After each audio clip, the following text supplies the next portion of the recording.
माँ सरस्वती जी के चरणों में वंदन करते हुए, अब चूँकि मुकेश गालब जी जो हमारे मुख्य अतिथि थे वो तो चले गए, लेकिन अति विशिष्ट अतिथि श्री सांखला जी को ही मैं मुख्य अतिथि मान लेता हूँ।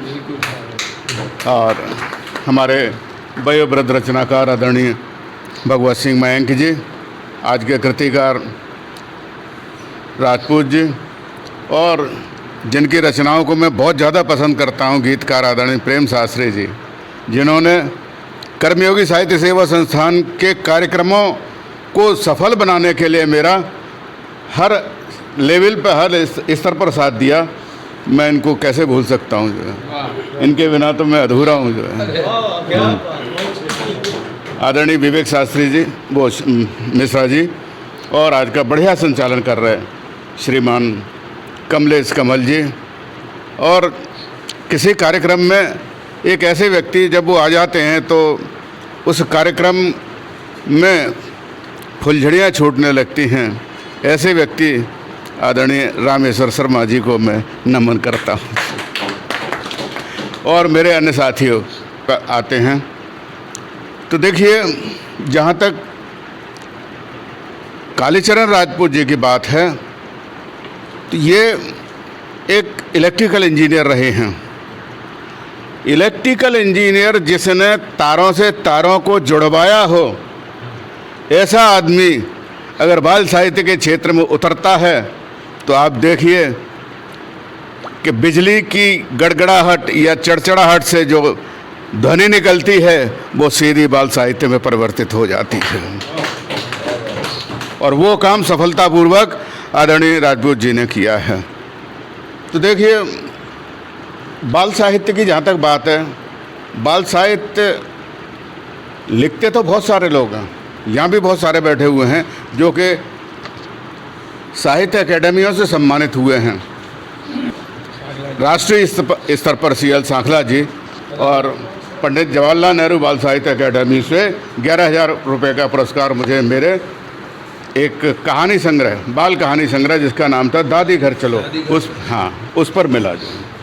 तो इतने लोगों में 4 बाल साहित्यकार अगर सरकारी लेवल पर सम्मानित हो चुके हैं तो ये कोटा की धरती के लिए बहुत बड़ी सफलता है।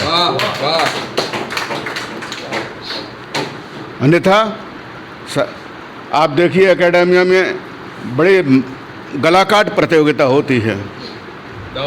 हाँ, बाल साहित्य के क्षेत्र में कोटा ने नाम रोशन किया है। भगवती प्रसाद जी गौतम बहुत अच्छे बाल साहित्यकार हैं। तो देखिए कि जहाँ तक अब मैं बात करूँगा कालीचरण राजपूत जी की, ये इन्होंने क्या किया, गीता के ऊपर 2 किताबें लिखी। मैंने इनसे कहा कि देखो, गीता के ऊपर आपने किताब लिखी है, गीता के ऊपर बहुत सारा साहित्य लिखा जा चुका है, अब आगे भी आप इसको लिखोगे तो आपको वो सम्मान नहीं मिल पाएगा जितना बाल साहित्य के क्षेत्र में सम्मान मिलता है। और वो ये राजी हो गए, उन्होंने उस कार्य को मतलब प्रारंभ कर दिया। उसका परिणाम ये मिला कि आप देखिए इनकी किताब मोटा शेर मचाए शोर पुस्तक आ गई और बहुत अच्छी पुस्तक है। तो बड़े बड़े ऋषि मुनि विद्वान कह चुके हैं कि बच्चे देश की धरोहर होते हैं, जो देश का भविष्य भी हैं। इनके लिए उन्हें गढ़ना पड़ता है और उनके ऊपर जब साहित्य लिखा जाता है तो साहित्य में भी बहुत ज़्यादा ध्यान रखना पड़ता है कि इसको बच्चा पढ़ेगा कि नहीं पढ़ेगा। राजपूत जी विज्ञान के छात्र रहे हैं, आगे चलकर उन्होंने टेलीकॉम इंजीनियर बनकर रेलवे के कुशल संचालन में अपना योगदान दिया है। टेलीकॉम इंजीनियर होते हुए भी उनके अंदर जो बच्चा बैठा हुआ था वो मचल उठा। उन्होंने बालमन टटोलकर मोटा शेर मचाए शोर बाल कविता संग्रह लिखकर बाल साहित्यकारों के मध्य अपनी उपस्थिति दर्ज की है। 35 बाल कविताओं के साथ यह पुस्तक भविष्य में बच्चों का मनोरंजन करेगी तो चरित्र निर्माण का कार्य करने में भी समर्थ होगी। उन्होंने देश की संस्कृति से बच्चों को देश की संस्कृति से रूबरू कराएगी।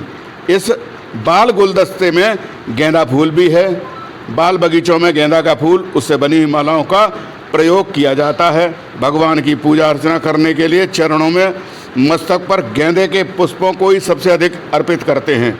तो कवि कहता है कि रंग बिरंगे होते गेंदा फूल, रंग बिरंगे होते गेंदा फूल, इसमें नहीं है कोई शूल, यानी गेंदा के फूल में कोई कांटा नहीं होता जैसा गुलाब में होता। इसमें नहीं है कोई सूल, ये लगती आँखों को प्यारे, सब फूलों से होते न्यारे। Very good. भगवान कृष्ण ने अर्जुन को गीता का उपदेश दिया था। मनुष्य को उसका कर्तव्य बोध कराने के लिए उत्तम ग्रंथ है। श्री कालीचरण ने हमारी गीता बाल कविता में ईश्वर की कृपा का वर्णन करते हुए लिखा है कि गीता है एक सुंदर ग्रंथ, गीता है एक सुंदर ग्रंथ, इसमें सब हैं धर्म और पंथ, पढ़ते इसको साधु संत, गृहस्थ पुजारी और महंत। बहुत बढ़िया बात है। सभी लोग पढ़ते हैं गीता को और अपने लक्ष्य का निर्धारण करते हैं, अपने प्रश्नों के हल ढूंढते हैं और सभी प्रश्नों के हल जो गीता में मिलते हैं, चाहे वो राजनीतिक क्षेत्र हो, पारिवारिक क्षेत्र हो, चाहे अन्य मतलब कोई क्षेत्र हो।